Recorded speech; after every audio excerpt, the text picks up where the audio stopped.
Hi everyone, and welcome back to the Charlie's Journey YouTube channel.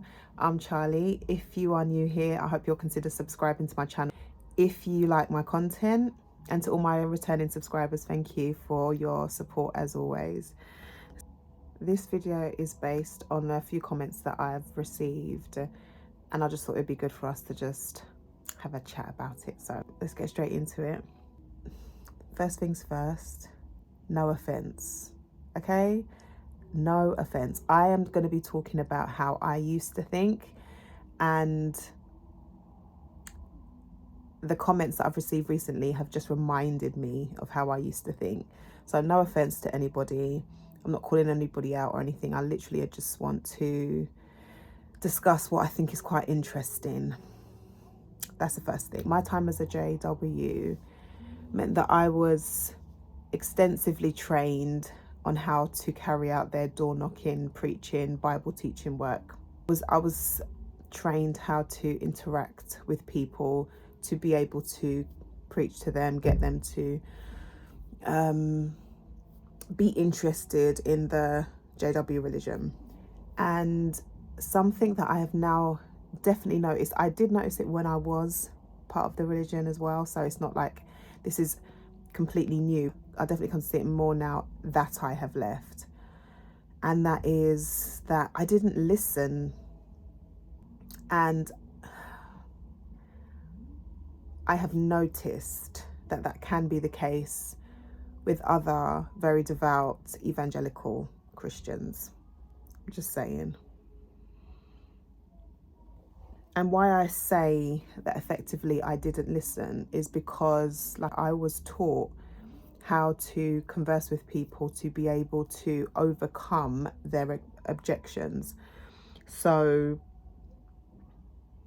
they actually used to have a book called The Reasoning Book that we would study at the meetings, and there was actually a section in that book that was called Overcoming Conversation Stoppers.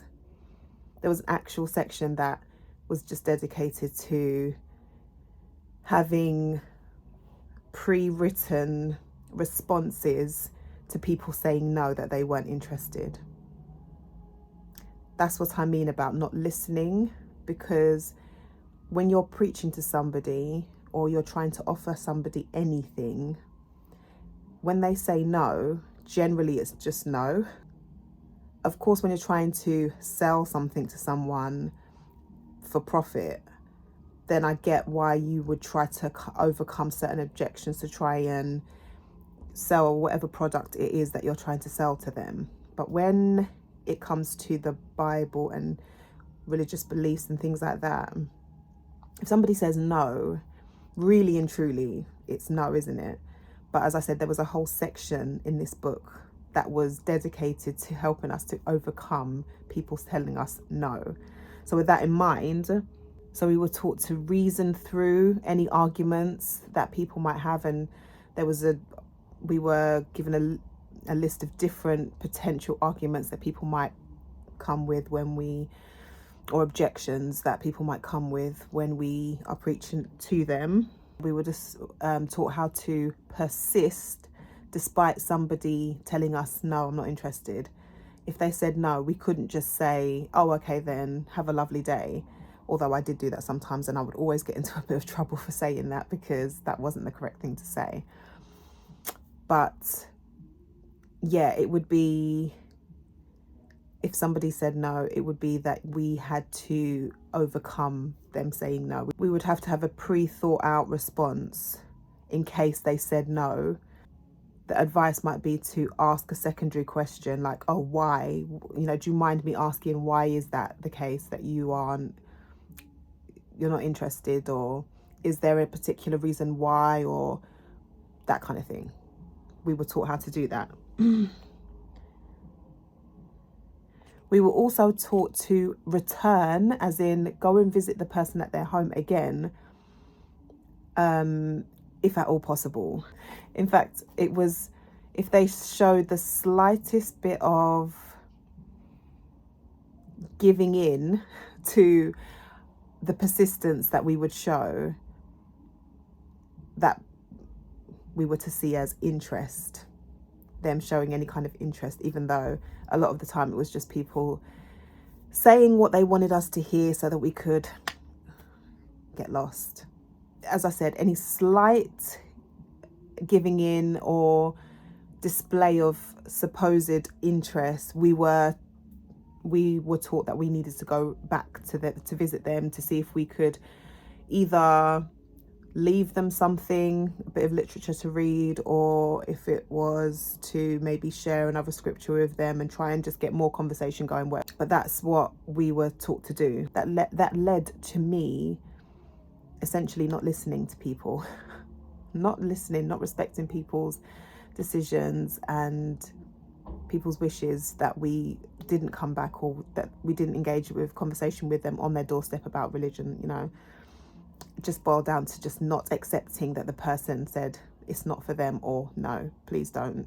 I will say as a disclaimer, if a person did say to us, please do not come back, or if a person shouted or screamed, do not come back to my house ever again, then we had to make a note of that.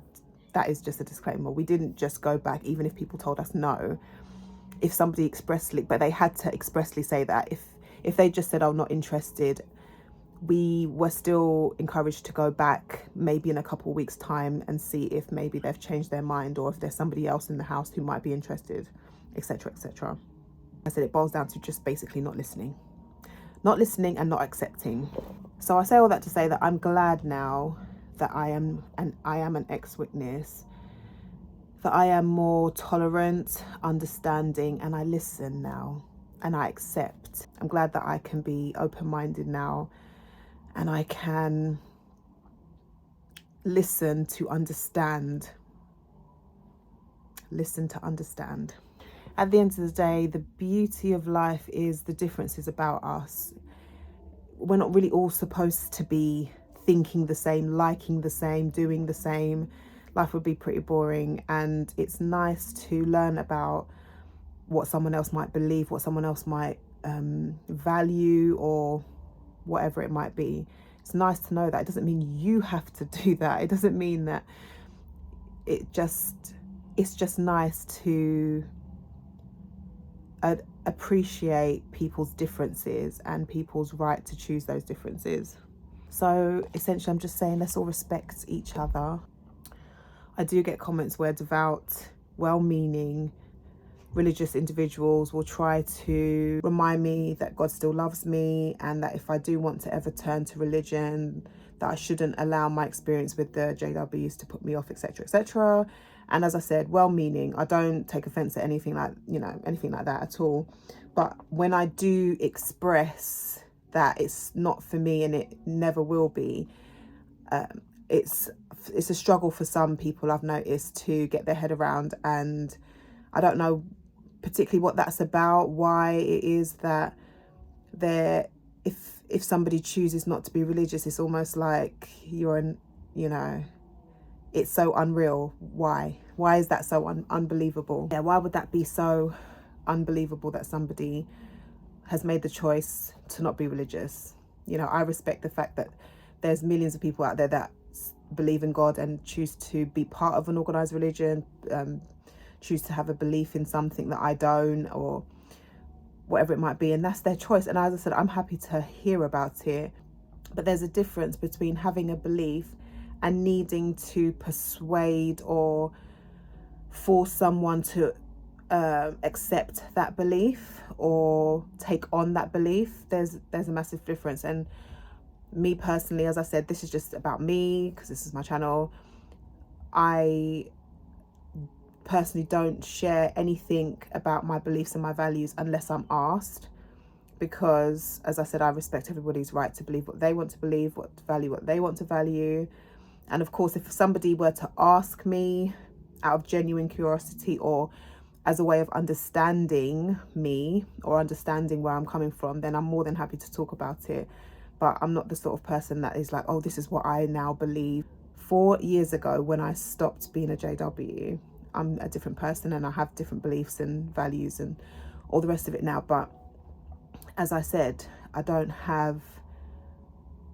feel that need to force that on anybody else. I don't feel the need to persuade anybody else of now where the way that I think and the way that I do things, because as I said, the beauty of life is that we're all different, and I think it's nice and when we can listen to what each other values and listen to what each other's opinions are and things like that, without feeling one, defensive or attacked, or that somebody's putting your belief down just because they don't believe it, or because they have a contrary belief to you, that somehow they're attacking you. Or it's a shame that we can't just share our beliefs and experiences with each other and give one another the freedom and the space to do with that information what they will, rather than trying to force anything on anybody.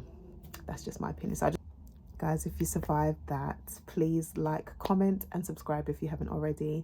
I upload every Wednesday and Sunday, and until then, I'll see you on my next one.